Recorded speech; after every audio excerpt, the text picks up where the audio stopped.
Well, the investment risks always are that you misjudge the future of the company in which you invest. We've made plenty. I've made plenty of mistakes in the United States in the last 60 years in looking at businesses, and sometimes I've misread the future about those businesses.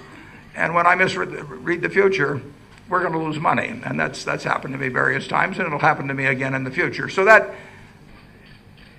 that's the big danger in any investment, is that you look at the company now and you get surprised about how the future of that company develops. I made an investment 15 years ago in a shoe company in the United States. It went to zero. That was my mistake, and that will happen to me again. I hope it doesn't happen too often, but that exists no matter where I make the investment. I try to analyze as carefully as I can the competitive position of the business, the durability of what they do, the quality of the management, and all that. And sometimes I make mistakes, and if I make 20 investments, I'm going to make a couple of mistakes, and they may be in the United States, they may be in India, who knows. My question to you is, would Mr. Ajit Jain be succeeding you in Berkshire Hathaway? Ajit will. Well, I will tell you, he's much better than I am. I mean, I owe the people of India an enormous amount for sending me Ajit Jain. Ajit, he walked in the office on a Saturday, I think it's 1985, and I knew I was looking at and talking with somebody with incredible talent. And Ajit has probably made a lot more money for Berkshire Hathaway than I have. He loves what he does. He's not looking to take my job. If he was, the board of directors would probably put him in there in a minute. But he is extraordinary, and he's not just an extraordinary business executive. He's an extraordinary human being. He's one of the most remarkable. I mean, I really feel like about him like I feel about a brother or a son, because he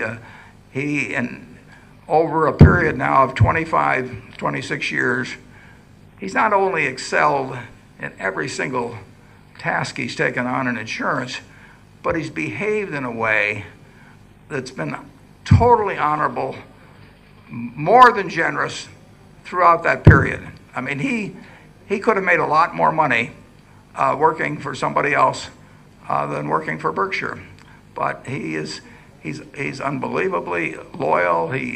He's unbelievably hardworking, and he's unbelievably smart. And after he worked for me for a couple of years, I wrote his parents over here in Delhi, and I said, if you've got one more like him, send him over, because I could sure use him. What would you say are the growth sectors in India? That's my first question. And my second would be, Which one would you like me to answer, the first or the second? My second would be, you just spent $9 billion on the Lucasol deal, and you seem to be sitting on quite a cash pile. How much of this money are you looking to deploy in India? How much money are we looking?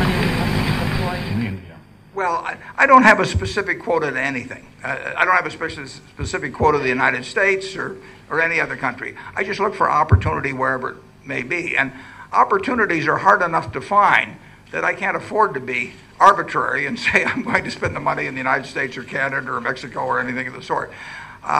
If I get one good idea a year, I feel very good about that year. So I am just looking. I did not know when I got that letter from Aton back in, 2005? Yeah, in 2005.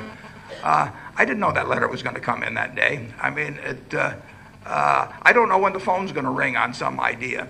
I need big ones, but if I get one big one a year, I'll be very happy. And I hope it comes from India. I hope it comes from the United States. I hope it comes from any place.